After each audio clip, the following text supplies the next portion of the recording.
ॐ सहनाववतु सहनौ भुनक्तु सह वीर्यं करवावहै तेजस्विनावधीतमस्तु मा विद्विषावहै। ओम शांति शांति शांति। प्रिय बंधू भगिनींनो नमस्कार। उत्तिष्ठत जाग्रत या मालिकेमध्ये आपलं सगळ्यांचं स्वागत आहे। आज आपली कविता आहे तेव्हा लाभते समाधी, तेव्हा लाभते समाधी। जगाच्या गोंगाटात पडला विसर, एकटेची आला एकटेची जाणार। हे आपलं पहिलं कडवं आहे। आपण जेव्हा या जगामध्ये येतो तेव्हा आपण एकटंच असतो, पण ह्या जगामध्ये एवढा गोंधळ आहे। आपण बघतो या जगाचं नेचर कसं आहे। ह्या जगाच्या गोंगाटामध्ये गोंधळामध्ये कन्फ्युजनमध्ये आपण येतो। आपण जेव्हा जगामध्ये येतो आणि डोळे उघडतो तेव्हा आपल्याला काहीच कळत नाही। आपण आईच्या गर्भामध्ये एकांतामध्ये असतो, आपण एकटंच असतो, तिथे कोणीही दुसरं नसतं आणि आपण आपल्याच विचारामध्ये असतो आणि आपण भगवंताला प्रार्थना करतो की भगवंता यावेळेस मी जगामध्ये गेल्यानंतर तुला विसरणार नाही, कारण इथे मला हा 9 महिन्याचा गर्भवास म्हणजे नरकवासासारखा आहे। आता हा नरकवास मी सहन करत आहे, पण यानंतर मात्र मी जगात गेल्यावर तुला विसरणार नाही आणि पुन्हा मी गर्भामध्ये प्रवेश करणार नाही, अशी भगवंताला प्रार्थना करतो। पण जेव्हा तो जगामध्ये येतो, जेव्हा जन्म घेतो आणि जेव्हा त्याला हे सगळे लोक अवतीभोवती दिसू लागतात, सुरुवातीला तर त्याला काही कळत नाही आपण कुठे आलो, आपण किती शांतीमध्ये होतो, इथे किती गोंधळ आहे, त्याला काही कळत नाही। त्याच्या मनाचा गोंधळ उडतो। पण हळूहळू त्याला सवय व्हायला लागते। मग आई, मग वडील, मग भाऊ, मग बहीण हे हळूहळू त्याला आपले वाटायला लागतात, कारण त्यांच्याशी घनिष्ठ संबंध येतो। एकाच घरामध्ये सगळ्यांचं सहवासात राहिल्यामुळे घनिष्ठ संबंध येतो आणि मग त्याला वाटते की हे आपले आहे आणि तो भगवंताला विसरूनच जातो।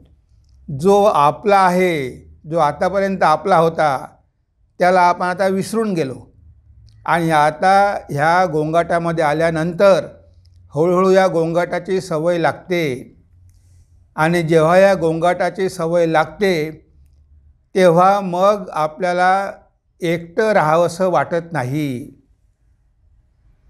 आपल्याला नेहमीच कोणीतरी सोबत पाहिजे आणि जर आपण एकटं असलो तर आपण म्हणतो की आपल्याकडे लोक दुर्लक्ष करतात, कोणीही पत्ता देत नाही, आपल्यापासून दूर राहण्याचा प्रयत्न करतात। तेव्हा जगाच्या गोंगाटात पडला विसर, एकटेची आला एकटेची जाणार। आता तुम्ही या जगामध्ये एकटेच आला आणि जेव्हा तुम्ही हे जग सोडाल तेव्हा हे सगळे येतील का? तुम्हाला वाटते की आपल्याला एकटं सोडलेलं आहे, आपण एकटं आहोत, पण शेवटी जाताना तुम्हाला एकटंच जावं लागेल। आता तुम्ही ह्या जगावरच्या लोकांवर किंवा वस्तूंवर, विषयांवर जे प्रेम केलं, ज्यांना तुम्ही माझं माझं म्हटलं, आता ह्या सगळ्या गोष्टी तुम्हाला सोडाव्या तर लागणारच आहे। कारण हे नक्की ठरलेलं आहे की आपल्याला एक दिवस हे जग सोडून जावं लागणार आहे।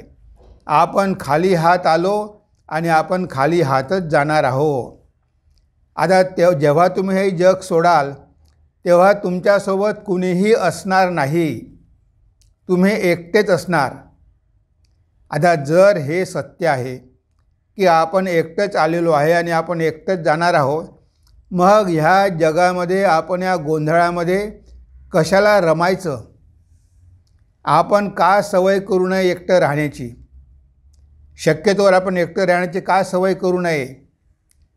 तर आपल्याला ते आवडत नाही. आपल्याला ते वाईट वाटतं की कोणीतरी सोबत पाहिजेच. लोनलीनेस आणि अलोननेस ह्या दोन गोष्टी वेगळ्या आहे. आता अलोननेस म्हणजे आपल्याला एकटं राहण्यामध्ये आनंद वाटतो, पण लोनलीनेस, अरे आता आपण एकटंच आहो, मुलं गेली, मुलांनी सोडलं, पत्नीने सोडलं, आता आपल्याला टाकून दिलं, आपल्याकडे कोणी बघत नाही, हे आहे लोनलीनेस. त्यामुळे मनुष्याला दुःख वाटते. त्याला हे कळत नाही की ही त्याला सुवर्णसंधी मिळालेली आहे, त्याची सगळी बंधनं दूर झालेली आहे. आता त्याला एकटं जावं लागणार आहे, म्हणून काही दिवस एकटं राहण्याचा अभ्यास होत आहे. यामध्ये कुठे आनंद वाटायला पाहिजे तर त्याला दुःख वाटते. हाच तर मनुष्याचा इतिहास आहे ना. तो एकटा येतो आणि एकटाच जातो, पण मधल्या काळामध्ये ह्या सगळ्या गोंगाटामध्ये स्वतःला विसरतो आणि ह्या गोंगाटाशी एक होतो आणि जाताना हे सगळं सोडावं लागतं. ज्यामध्ये तुम्ही इतके वर्ष रमले त्या सगळ्या गोष्टी सोडाव्या लागतात आणि शेवटी तुम्हाला एकटंच जावं लागतं.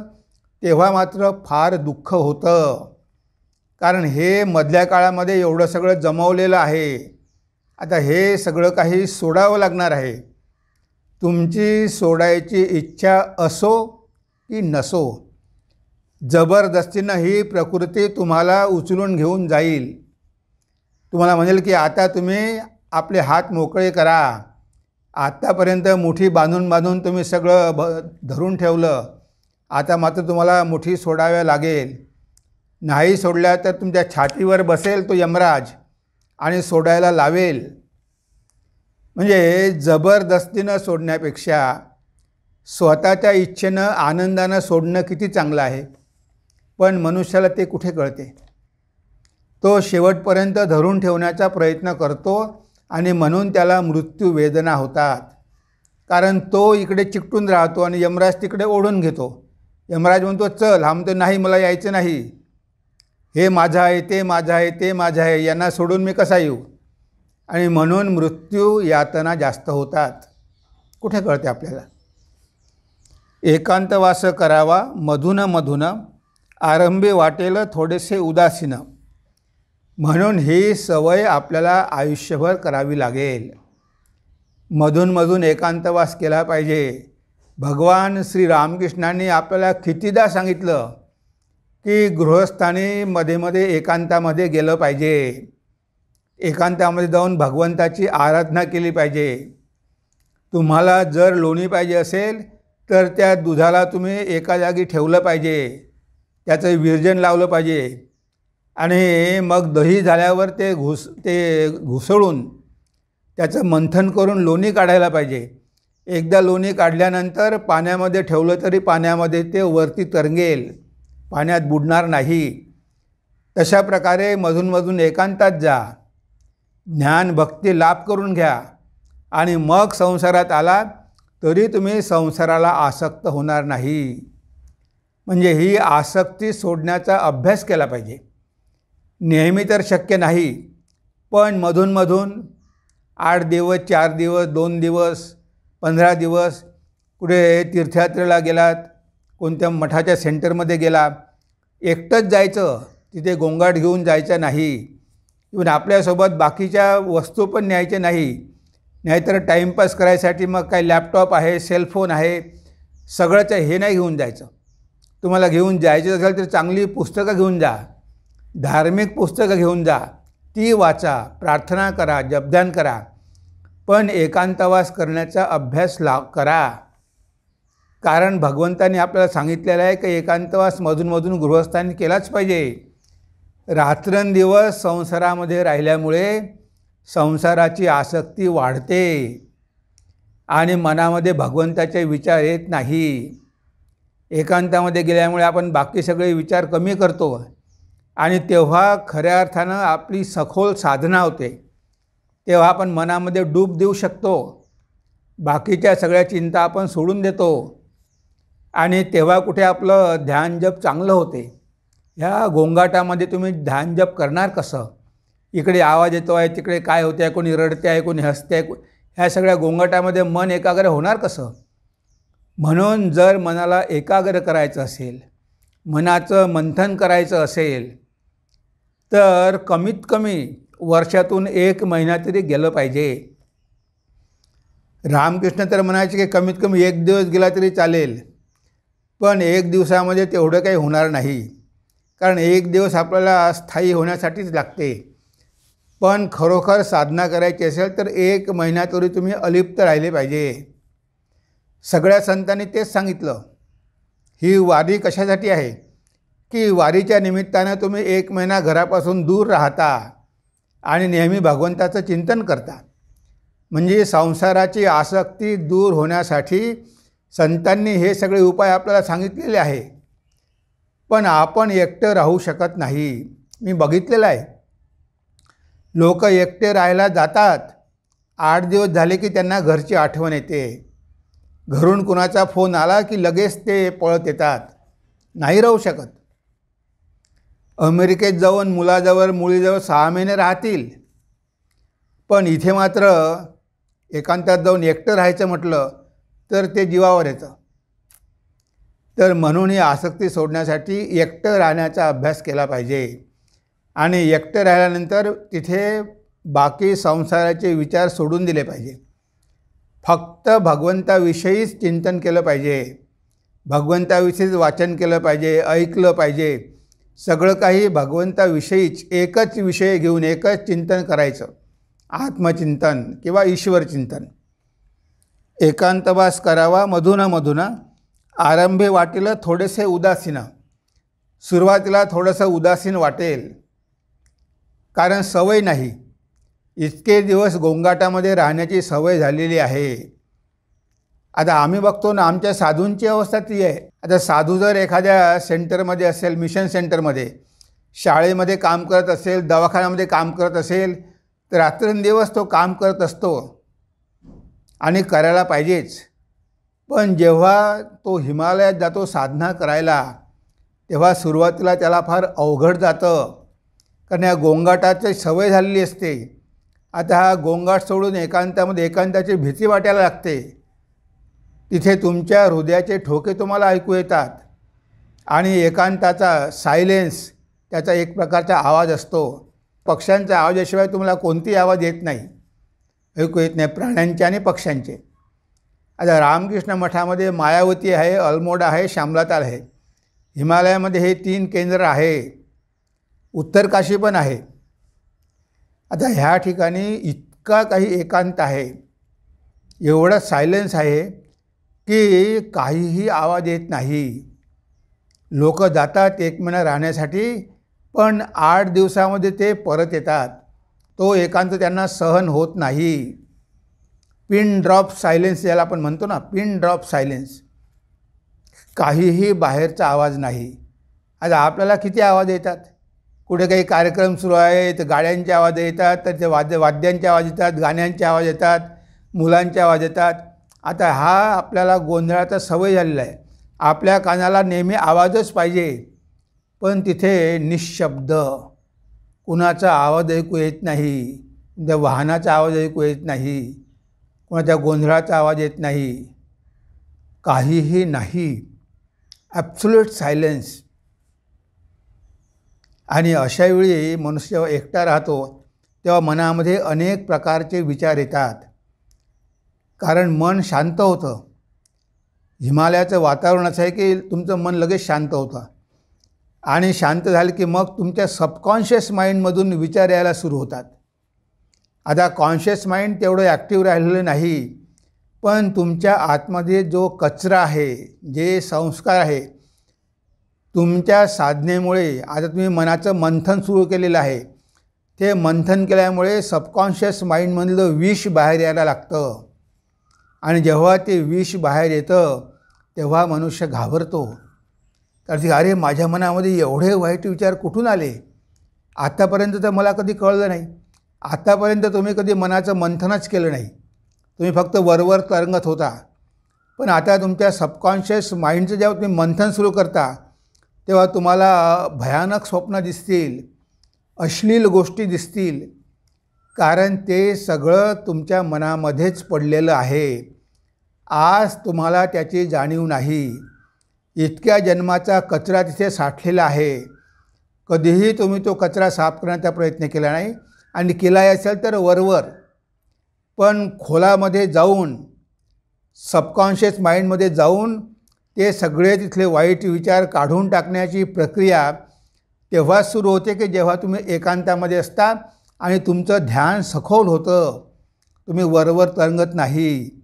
वरवर मन शांत झालेलं असतं. जेव्हा मन शांत होतं कॉन्शियस माइंड, तेव्हा ते सबकॉन्शियस माइंडमध्ये प्रवेश करतं. अचेतनमध्ये प्रवेश केल्यानंतर तिथले सारे संस्कार वर यायला लागतात आणि इतके काही वाईट आणि घाणेरडे विचार येतात की आपल्याला वाटतं की अरे आपण घरी चांगलं होतो, घरी असताना एवढे वाईट विचार येत नव्हते, पण इथे मनामध्ये इतके वाईट विचार का येतात? कारण आता खऱ्या अर्थानं तुमच्या मनाची शुद्धी सुरू झालेली आहे. आत्तापर्यंत तुम्ही साधना केली पण वरवर सगळं होतं. आता एकांतात गेले, तुमचं कॉन्शियस माइंड आता स्थिर झालं, शांत झालं. आता तुमचं सबकॉन्शियस माइंड आता ॲक्टिव्ह झालं आणि ते ॲक्टिव्ह झाल्यामुळे त्यामधला जो काही कचरा आहे तो आता बाहेर यायला लागला. तेव्हा जेवढा तो कचरा बाहेर आला तेवढं बरं. तुम्ही घाबरून जाण्याचं काहीही कारण नाही. कारण आतमध्ये ठेवण्यापेक्षा बाहेर काढून फेकलेला बरा. ते विष आतमध्ये कशाला ठेवायचं? जेव्हा समुद्रमंथन केलं तेव्हा चांगल्या गोष्टी पण आला, ऐरावत आला, लक्ष्मी आली, सगळं आलं, धन्वंतरी आली. पण त्यानंतर हलाहल पण आलं. कारण ते हलाहल पण आतमध्ये आहेच. चांगल्या आणि वाईट दोन्ही गोष्टी आहेत. तर जेव्हा हे हलाहल बाहेर येईल तेव्हा ते प्राशन करण्याचं सामर्थ्य ठेवा. घाबरून जाऊ नका. ते बाहेर येऊन गेलेले बरे. तेवढंच तुमचं मन हलकं होईल, तुमच्या मनावरचा बोज कमी होईल. म्हणून घाबरून न जाता साधना करत राहा. आणि दरवर्षी अशा प्रकारे तुम्ही साधना करत राहिले तर तुमचं सबकॉन्शियस माइंड चांगल्या प्रकारे शुद्ध होईल. म्हणून इथे एकांताचं महत्त्व सांगितलेलं आहे. आतला एकांत हाची खरा असे, बाह्य एकांताचा विशेष लाभ नसे. आता बाहेरचा एकांत आहे, पण बाहेरच्या एकांतापेक्षा आतला एकांत फार महत्त्वाचा आहे. म्हणजे इथे काय सांगायचं आहे की जरी तुम्ही जाऊ शकला नाही, कारण तुमच्यावर जबाबदाऱ्या सगळ्या आहे, ह्या सोडून तुम्ही जाऊ शकला नाही, तरी तुम्ही घरी राहूनसुद्धा आतला एकांत तुम्ही साधू शकता. तुम्ही रात्रीचा वेळ, त्यावेळेस एकांत असतो, सगळे झोपलेले असतात, तुम्ही त्यावेळेस साधना करू शकता. जेव्हा सगळं जग शांत आहे, सगळे झोपलेले आहे, अशा वेळेस तुम्ही उठून तुम्ही साधना करू शकता. म्हणजे हा झाला आतला एकांत. कारण मन शांत करणं हाच उद्देश आहे. आता संसारामध्ये मन शांत होत नाही, बऱ्याच गोष्टीमध्ये गुंतलेलं असते. म्हणून आपल्याला बाह्य एकांत पाहिजे. पण जर बाह्य एकांत आपल्याला शक्य नसेल तर इथे राहूनसुद्धा आपण आतील एकांत प्रॅक्टिस करू शकतो. बाहेरच्या लोकांशी सगळं व्यवहार करायचे, पण मात्र जेव्हा जेव्हा आपल्याला वेळ मिळेल तेव्हा वेळ आपला फालतू गप्पा गोष्टीमध्ये, टी व्ही बघण्यामध्ये, मनोरंजनामध्ये घालवायचा नाही. त्या एकांताचा फायदा घ्यायचा. त्यावेळेस मंदिरात जाऊन बसायचं, साधुसंग करायचा, चांगली पुस्तकं वाचायची आणि वेळ असला तर जपध्यान साधन भजन करायचं. जास्तीत जास्त लक्ष भगवंताकडे ठेवायचं. जरी संसारामध्ये असलो तरी बाहेरचा एकांत आणि आतला एकांत दोन्ही आवश्यकच आहे.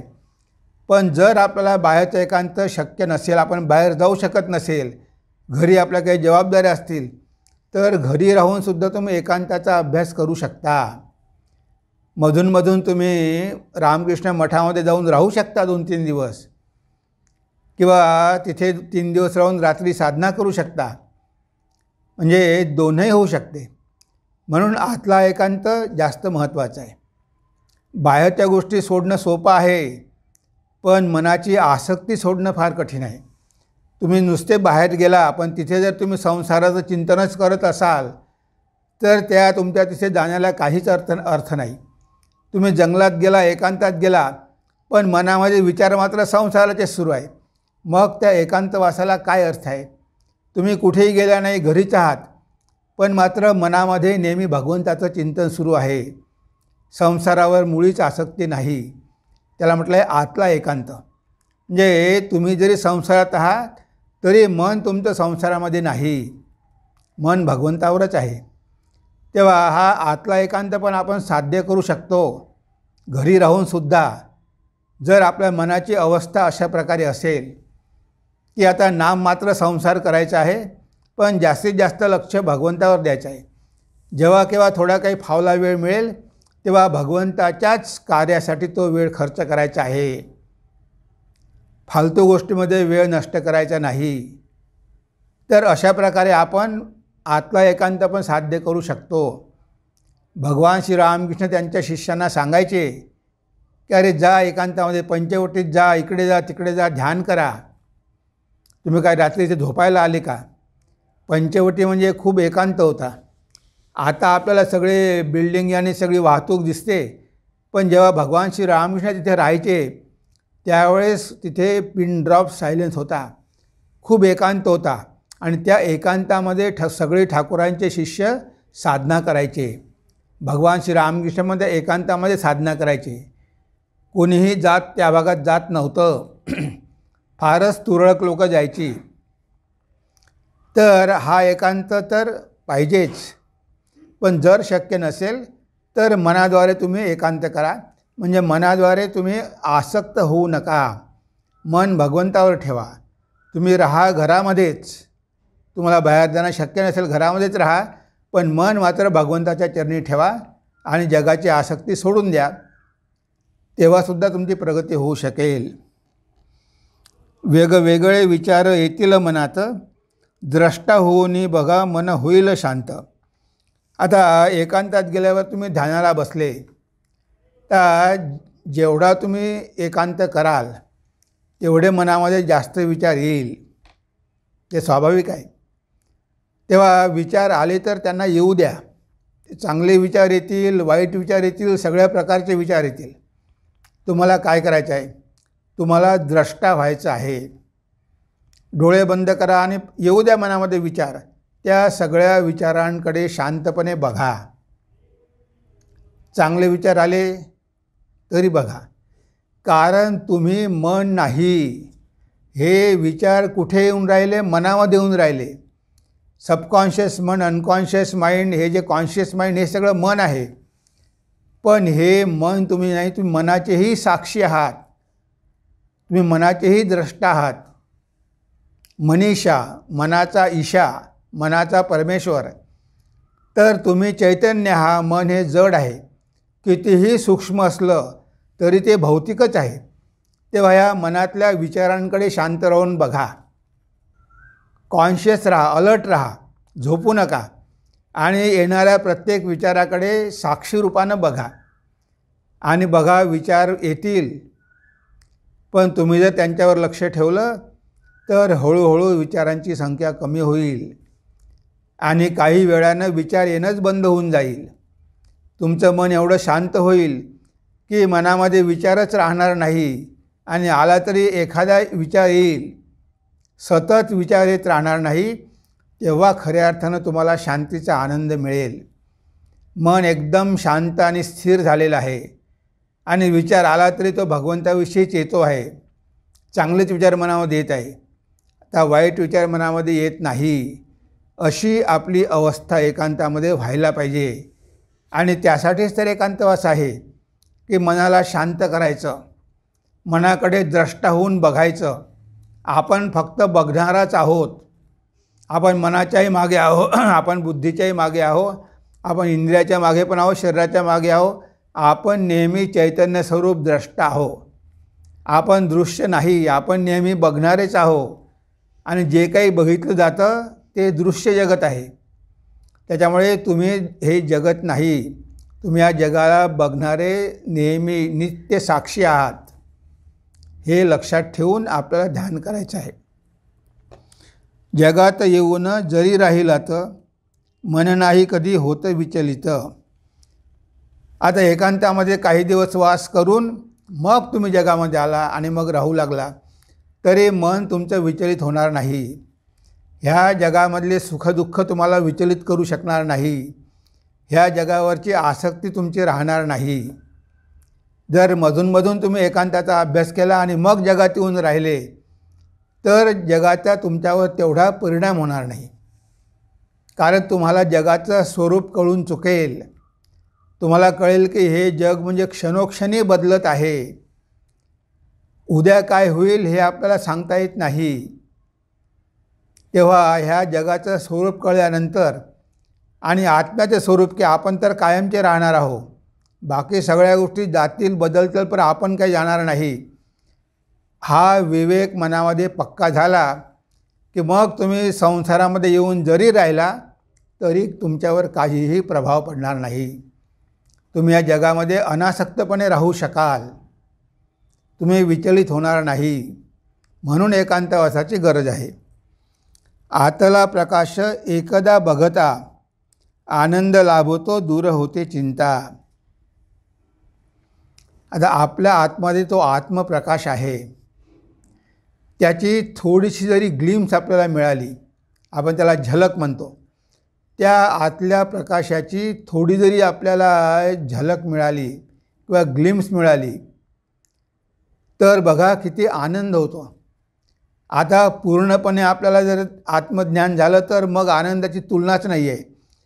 पण थोडी जरी आपल्याला चुणूक मिळाली, थोडा जरी काही आपल्याला आध्यात्मिक अनुभव आला, इंद्रियाच्या पलीकडले काहीतरी सत्य जर आपण बघू शकलो तर बघा मनामध्ये आनंद राहतो आणि नेहमी साधना करावं असं वाटते.